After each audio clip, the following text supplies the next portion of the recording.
Quando você acredita que ele é o Filho de Deus, fará o que ele quer que nós façamos. A polícia nas Filipinas prendeu um televangelista celebridade procurado tanto pelas autoridades dos Estados Unidos da América quanto das Filipinas por tráfico de impostos. Agora sou o proprietário da terra. Agora sou o proprietário do mundo. Este caso vai desafiar tudo o que você pensa que sabe sobre manipulação de poder e até onde as pessoas vão quando acreditam que alguém é literalmente Deus. Estamos falando de um homem que convenceu milhões de pessoas de que ele era a segunda vinda de Jesus Cristo.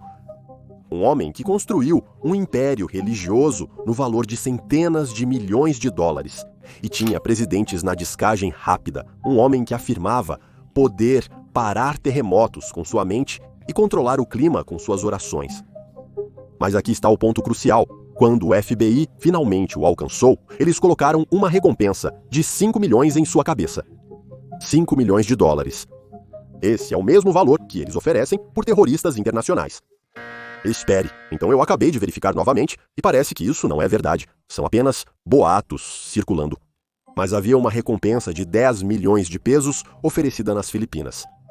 E quando finalmente o prenderam, foram necessários 3.000 policiais, equipamento de detecção de terremotos e um cerco de 2 semanas que manteve o mundo inteiro assistindo. Este é o caso de Apollo Quebeloi, e eu garanto a você, ao final deste vídeo, você vai se perguntar como um homem conseguiu enganar milhões de pessoas por décadas e como tudo desmoronou da maneira mais dramática possível. Mas primeiro deixe-me contar sobre um momento que deveria ter sido o alerta para todos.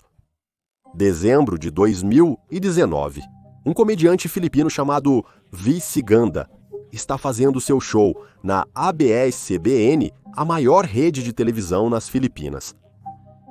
Tenho a sensação de que é Quiboloy o que parou o terremoto. Quiboloy é o único que pode parar, provinciano. Cuidado com isso. Sim, e agora? Eu te desafio, Quiboloy, a parar, provinciano. Referindo-se a uma série enormemente popular em sua rede. Agora, a maioria dos líderes religiosos provavelmente ignoraria um comediante fazendo piada deles. Mas Apollo Quiboloy, ele foi à sua própria rede de televisão e fez o que parecia ser uma previsão absolutamente impossível. Ele olhou para a câmera e disse: a ABS-CBN será fechada em 4 meses. Todos riram. A ABS-CBN estava transmitindo há 67 anos. Era a maior empresa de mídia nas Filipinas. Era intocável. Em maio de 2020, a licença de transmissão de 25 anos da ABS-CBN expirou e o governo ordenou que eles interrompessem suas transmissões. Em julho de 2020, o Congresso, que estava repleto de aliados políticos de Apollo, votou 70-11 para rejeitar o pedido de renovação da rede. Em agosto de 2022, Ang Provinciano exibiu seu final apenas online. Não foram exatamente 4 meses, mas aconteceu. Apollo era psíquico? Ele realmente tinha poderes divinos? Ou ele tinha o tipo de influência política que poderia literalmente apagar seus inimigos da existência? Porque o que estamos prestes a descobrir é que Apollo Quiboloy não apenas afirmou ser o Filho de Deus. Ele construiu um sistema de poder e controle que fez essa afirmação parecer crível para milhões de pessoas. 25 de abril, 1950, cidade de Davao, Filipinas. Apollo nasceu em uma família profundamente religiosa que havia migrado das Filipinas Centrais após a Segunda Guerra Mundial. Seus pais, José e Maria, estavam em busca de melhores oportunidades na região sul de Mindanao e eles levavam a fé a sério. José era originalmente protestante, mas eventualmente levou a família para algo chamado Movimento Pentecostal da Unicidade. Pense nisso como uma forma muito rigorosa e intensa de cristianismo que não acredita na trindade tradicional. Agora, aqui é onde as coisas ficam interessantes. Quando Apollo tinha apenas 14 anos, ele começou a afirmar que estava tendo visões. Mas essas não eram as típicas experiências espirituais de um adolescente. Estamos falando de coisas apocalípticas. A terra consumida pelo fogo, o sol se tornando escuro, a lua gotejando com o que ele disse ser um líquido vermelho. Apolo estava convencido de que estava recebendo revelações divinas sobre o fim do mundo. Então, em 1972, Apolo se formou em teologia, pelo que agora é chamado de Centro Apostólico de Estudos Teológicos. E deixe-me dizer, esse cara sabia pregar. Eles o chamavam de máquina de pregar por causa de sua intensidade e energia atrás do púlpito. Mas então, em 1985, ele estava sob investigação novamente, desta vez por pregar o que os líderes da igreja chamavam de doutrina não ortodoxa e criticando abertamente outros pastores como inaptos e ignorantes. Em vez de enfrentar a disciplina, ele se afastou e começou o seu próprio projeto. Em 1º de setembro de 1985, ele oficialmente se desligou de sua igreja e levou vários seguidores com ele. Juntos, eles formaram o que se tornaria um dos movimentos religiosos mais perigosos da história moderna, o Reino de Jesus Cristo, o nome acima de todo nome. Aqui está o que é aterrorizante sobre líderes carismáticos como Apolo. Eles entendem que quanto maior a mentira, mais as pessoas querem acreditar nela. Apolo começou pequeno, pregando para apenas 15 pessoas nas favelas de Davao City. Sua mensagem era simples, mas incrivelmente poderosa. Ele era o representante designado de Deus na Terra, e segui-lo era o caminho para a salvação. Para pessoas vivendo na pobreza, lutando contra doenças ou lidando com problemas familiares, essa mensagem era como uma tábua de salvação. O reino de Jesus Cristo cresceu constantemente. A principal catedral deles fica proeminentemente perto do aeroporto de Davao, uma declaração massiva e impossível de ignorar de poder e influência.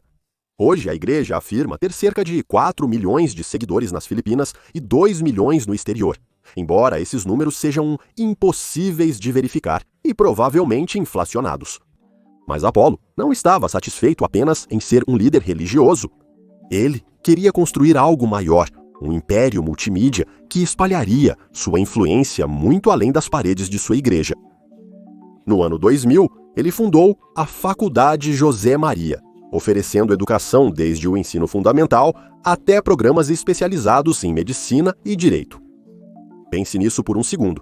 Este é um homem que está essencialmente administrando seu próprio sistema educacional, moldando mentes jovens desde a infância até o treinamento profissional. Ele não está apenas recrutando seguidores, ele está criando-os desde o nascimento. Então, veio o império da mídia. Apolo lançou algo chamado Sunshine Media Network International, ou Sunshine Media Network International. Antes disso, sua igreja vinha transmitindo programas em estações de rádio e televisão locais, mas agora ele tinha sua própria rede. Seu programa principal, A Hora da Verdade, era transmitido nas principais redes de todo o país, alcançando milhões de espectadores todas as semanas.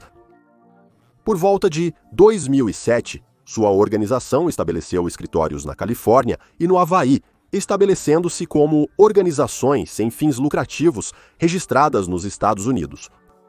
Isso não era apenas sobre espalhar sua mensagem, era sobre criar uma rede financeira sofisticada que pudesse movimentar dinheiro ao redor do mundo, enquanto mantinha a aparência de trabalho de caridade legítimo. E aqui está o que torna este caso tão perturbador.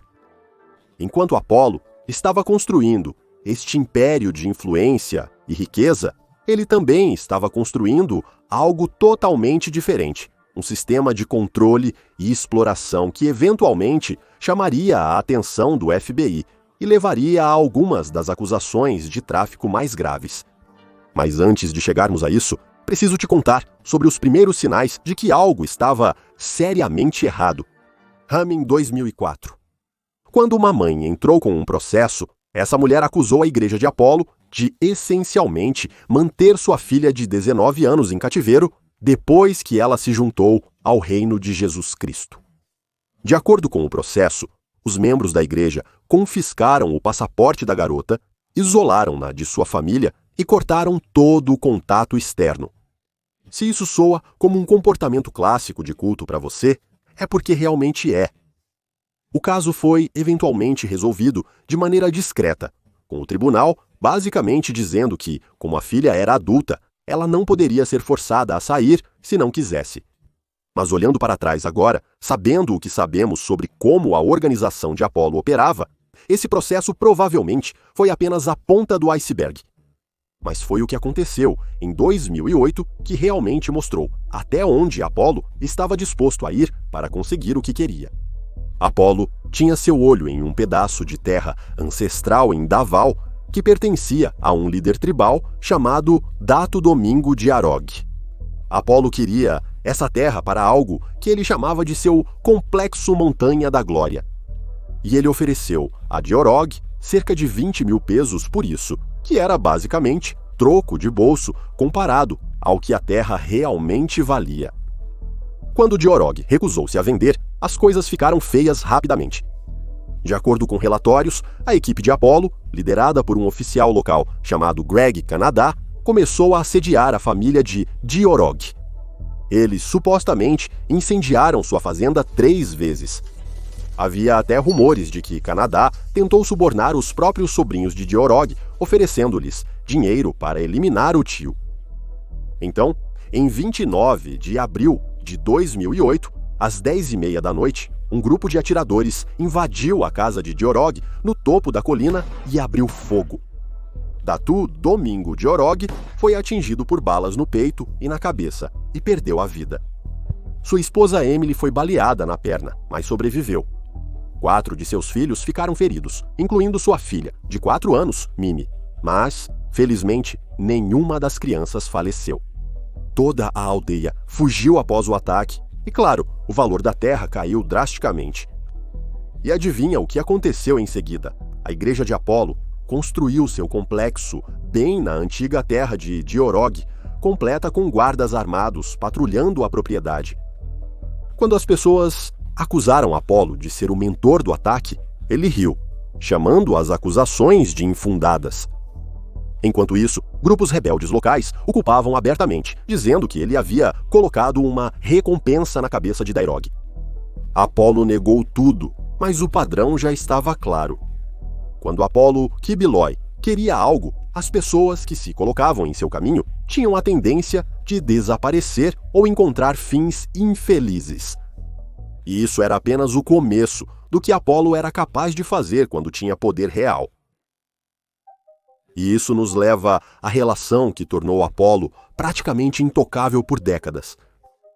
A relação de Duterte e Apollo remonta a décadas atrás, quando Duterte era prefeito de Davao City, a mesma cidade onde Apollo construiu seu império religioso. Mas a conexão deles se tornou verdadeiramente significativa durante a campanha presidencial de Duterte em 2016. Apollo não apenas endossou Duterte, ele financiou toda a sua campanha. Estamos falando sobre emprestar a Duterte seu jato particular e helicóptero para eventos de campanha. Apollo também, supostamente, presenteou Duterte com várias casas. Quando você está concorrendo à presidência de um país, ter acesso a aeronaves particulares e apoio financeiro ilimitado é um divisor de águas. Mas o relacionamento foi muito além do apoio à campanha. Uma vez que Duterte se tornou presidente, Apollo se tornou seu conselheiro espiritual. Pense nisso por um segundo. O líder de um culto estava literalmente aconselhando o presidente das Filipinas em questões espirituais e, segundo relatos, até mesmo em nomeações de gabinete. Há relatos de que funcionários do governo sentiram que precisavam se desculpar com Apollo se tomassem decisões sem consultá-lo primeiro. De acordo com ex-membros da igreja que se manifestaram, Apollo supostamente ofereceu algumas de suas seguidoras, as que ele chamava de pastorais, para Duterte e outros altos funcionários. Uma ex-porta-voz dos ex-membros do KOJC, Arlene Stone, afirmou que as vítimas supostamente foram oferecidas a pessoas muito próximas de Apollo, incluindo o presidente Duterte. Stone afirmou que, se Duterte gostasse de um dos membros do grupo pastoral, Apolo concederia. Ela também disse que, além de Duterte, Apolo presenteou outros oficiais que estavam no poder. Essas não são apenas alegações sobre corrupção financeira. São alegações sobre tráfico humano nos mais altos níveis do governo. A proteção que essa relação proporcionou a Apolo não pode ser superestimada. Por anos, ele operou com total impunidade, sabendo que qualquer investigação ou ação legal contra ele teria que passar por um governo, onde ele tinha acesso direto ao presidente. Quando Duterte era prefeito de Davao City e mais tarde como presidente, ele frequentemente aparecia na estação de televisão de Apolo para promover suas campanhas aplicadas pela polícia. Quando Apolo finalmente foi preso em 2024, Duterte retaliou imediatamente, apresentando acusações contra os oficiais que realizaram a prisão. Isso não era apenas um líder religioso com conexões políticas. Este era um homem que basicamente se infiltrou na estrutura de poder de um país inteiro. E enquanto ele estava desfrutando dessa proteção, algo muito mais sombrio estava acontecendo atrás das paredes de seu reino. Por anos, o público não tinha ideia do que realmente estava acontecendo dentro do reino de Jesus Cristo de Apolo. Para os de fora, parecia uma organização religiosa bem-sucedida, com instalações impressionantes, uma operação de mídia próspera e milhões de seguidores devotos. Mas por volta de 2020, ex-membros começaram a se manifestar. As primeiras denunciantes foram mulheres como Renita Fernandes e Arlene Kaminong, que cresceram dentro da organização e passaram anos trabalhando diretamente para Apolo. Suas histórias retrataram um quadro de exploração sistemática que ia muito além do controle religioso típico.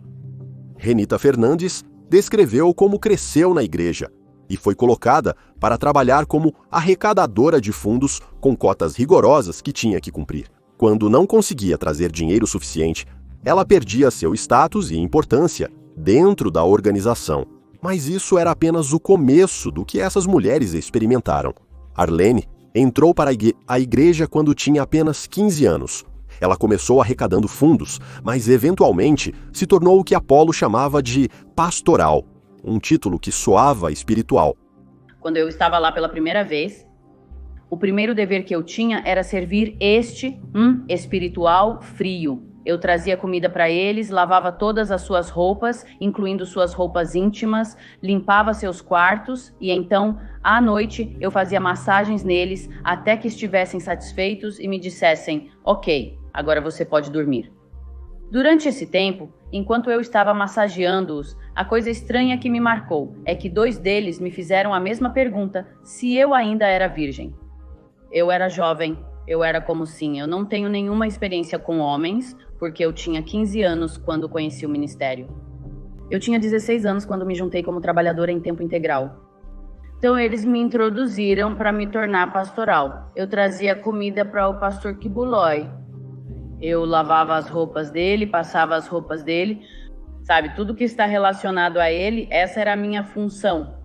De acordo com o FBI e vários depoimentos de testemunhas, as pastorais eram jovens mulheres e meninas, algumas com apenas 12 anos, que foram selecionadas para serem assistentes pessoais do Apolo. Mas, de acordo com os promotores federais, elas também foram coagidas a prestar serviços íntimos para Apolo no que era, eufemisticamente, chamado de dever noturno. Deixe-me ser claro sobre o que estamos falando aqui. O FBI alega que de 2002 a pelo menos 2018, Apolo e seus líderes da igreja selecionaram sistematicamente meninas e jovens mulheres. Algumas dessas vítimas eram menores de idade. De acordo com a acusação federal, os líderes da igreja disseram a essas meninas e jovens mulheres que ter relações com Apolo era a vontade de Deus. Elas foram ameaçadas com abuso físico e verbal e disseram que enfrentariam a condenação eterna se não obedecessem. As meninas foram forçadas a escrever cartas de compromisso, prometendo dedicar suas vidas e corpos a Apolo, como o filho designado de Deus. E de repente ele começou a mover minhas mãos para colocar nele. Ele disse: massageie aqui. E eu disse, meu Deus, ok. E eu massageei. E depois disso, né, pouco a pouco, ele apenas se virou para mim e ele removeu minhas roupas. E eu nem mesmo posso, porque eu estava muito chocada. Eu não consigo explicar porque eu estava nervosa. Se isso é o que aconteceu, ele apenas removeu minhas roupas e tem... Estivemos lá toda semana e temos que ir. Há como uma agenda para cada garota que você tem que estar lá toda vez. Uma pastoral disse que antes de entrar no quarto do Filho de Deus, ela foi instruída a tomar banho, lavar o cabelo com o shampoo Palmolive Violeta, passar loção e se perfumar com a bruma corporal Encantada da Bath & Body Works, o aroma favorito de Kibiloy. As pastorais que desempenhavam bem suas funções eram recompensadas com privilégios como viagens à Disneyland, voos em jatos particulares, uso de celulares e pagamentos monetários anuais chamados honorários. Oficiais da polícia filipina que investigam Apollo disseram aos senadores que até 200 mulheres podem ter sido vítimas dele ao longo de muitos anos, com 68 vítimas confirmadas de abuso identificadas até agora. Mas o abuso não se limitava às Filipinas. Apollo estava executando uma operação paralela nos Estados Unidos. A partir de cerca de 2007, a organização de Apollo começou a enviar membros da igreja para os Estados Unidos em vistos que os promotores dizem ser fraudulentos. Esses trabalhadores foram informados de que estavam indo para a América para fazer o trabalho de Deus. Mas a realidade era muito diferente. De acordo com o FBI, esses trabalhadores foram forçados a solicitar dinheiro nas ruas das principais cidades americanas, Los Angeles, São Francisco, Nova York, para o que os promotores chamam de uma falsa caridade, chamada Fundação Alegria das Crianças, com sede em Glendale, Califórnia. Os trabalhadores diziam às pessoas na rua que suas doações iriam ajudar crianças em situação de pobreza. Mas, de acordo com os promotores federais, esse dinheiro estava, na verdade, sendo canalizado diretamente de volta para a Igreja de Apollo nas Filipinas, para financiar as operações da igreja e o que eles descrevem como os estilos de vida luxuosos de seus líderes. O FBI diz que a organização de Apollo mantinha planilhas detalhadas rastreando os trabalhadores enviados para diferentes cidades americanas, monitorando quanto dinheiro cada pessoa trazia diariamente e acompanhando seu status de imigração. Isso não era algum golpe de pequena escala. Esta era uma operação de tráfico internacional com um registro e gerenciamento sofisticados. As condições enfrentadas por esses trabalhadores eram brutais.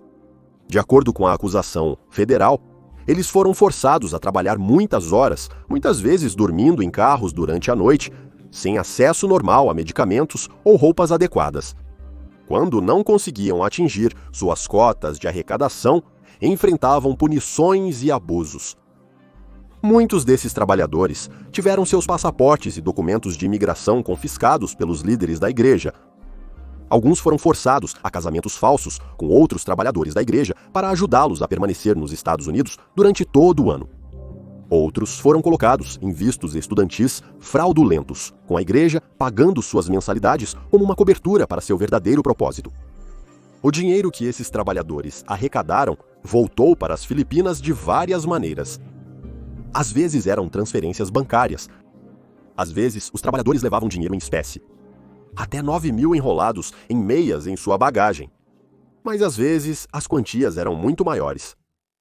Algumas das mulheres trazidas para os Estados Unidos também estavam sendo exploradas no mesmo sistema pastoral que estava operando nas Filipinas. Uma mulher teria sido enviada para comprar medicamento para disfunção íntima. Em janeiro de 2022, o FBI o colocou em sua lista dos mais procurados. A resposta de Apollo às acusações dos Estados Unidos da América foi previsível. Ele negou tudo e alegou que era tudo uma conspiração contra ele e sua igreja. Ele se recusou a enfrentar as autoridades dos Estados Unidos da América e permaneceu nas Filipinas.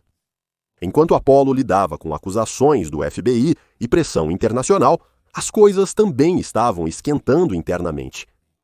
A Polícia Nacional Filipina lançou uma busca formal pelo homem que uma vez parecia intocável, Acreditava-se que Apollo estava escondido dentro do Prayer Mountain, um complexo de 30 hectares na cidade de Davao, que servia como seu reduto. Isso não era apenas uma igreja, era uma fortaleza completa, com túneis escondidos, câmaras secretas e um círculo interno leal comprometido em proteger seu líder a todo custo. A primeira grande operação ocorreu em 10 de junho de 2024, quando as autoridades lançaram invasões simultâneas às 4 da manhã. Mas Apollo não foi encontrado. A reação política foi rápida e reveladora. O ex-presidente Duterte chamou a operação de excessiva e um uso indevido de força. O senador Robin Padilla apresentou uma resolução pedindo uma investigação sobre a conduta da polícia, mas a polícia não desistiu. Então veio 24 de agosto de 2024. A polícia lançou uma grande operação no complexo KOJC em Davao City, e desta vez eles não estavam correndo nenhum risco. Estamos falando de mais de 3.000 policiais destacados para um único local, mas os seguidores de Apollo estavam prontos para eles. Centenas de membros do KOJC formaram barricadas humanas para bloquear as tentativas de busca. Eles uniram os braços, cantaram hinos e impediram fisicamente a polícia de entrar em certas áreas do complexo. Após 2 semanas deste incrível impasse, algo mudou. Em 8 de setembro de 2024, Apollo Kibiloy finalmente se rendeu às autoridades. De acordo com a Polícia Nacional das Filipinas, Apollo recebeu um ultimato de 24 horas e ele escolheu se render ao invés de enfrentar as consequências da resistência contínua. Ele foi entregue ao Serviço de Inteligência das Forças Armadas das Filipinas e depois transferido para o Campo Crane, na cidade de Quezon. Mas mesmo na derrota, as conexões políticas de Apollo continuaram a protegê-lo de certa forma. O ex-presidente Duterte retaliou imediatamente contra os oficiais que realizaram a prisão, apresentando acusações contra o secretário do Interior Ben-Hur Abalos e o chefe-geral da Polícia Nacional das Filipinas, Romo Marbul, pelo que ele chamou de malícia, má conduta grave e abuso de autoridade. O secretário Abalos revidou, apresentando contra-afirmações e declarando que, embora não tenha planejado pessoalmente as invasões, ele apoiou a operação.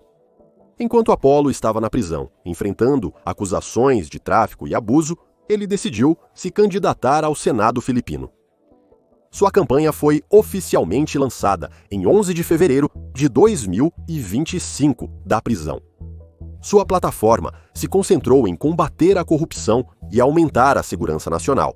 E ele até propôs trazer de volta a pena capital para políticos corruptos. A ironia aparentemente se perdeu para ele. Quando os resultados das eleições chegaram, Apollo terminou em 31º entre todos os candidatos, bem fora dos 12 primeiros necessários para ganhar uma cadeira no Senado. Mas de maneira típica, ele não aceitou os resultados.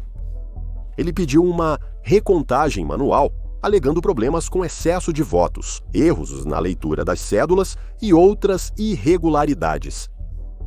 Até 2025, Apollo Kibiloy permanece atrás das grades. Sua saúde se tornou um fator no atraso dos procedimentos judiciais. Em novembro de 2024, sua equipe jurídica solicitou uma licença médica, alegando que ele tinha uma infecção em seus implantes dentários. Apesar de seus problemas jurídicos, o império midiático de Apollo continua a operar. Embora sem as aparições regulares de seus fundadores, o reino de Jesus Cristo ainda reivindica milhões de seguidores, embora não esteja claro quantos permanecem leais agora que seu líder está atrás das grades. Mas talvez o desenvolvimento mais significativo seja que as vítimas continuam a se manifestar. A investigação filipina identificou 68 vítimas confirmadas de abuso, mas a polícia acredita que o número real possa ser tão alto quanto 200 mulheres que foram vitimadas ao longo de muitos anos. Nos Estados Unidos, o caso federal continua a avançar. Apollo enfrenta a possibilidade de prisão perpétua se ele for extraditado e condenado pelas acusações de tráfico.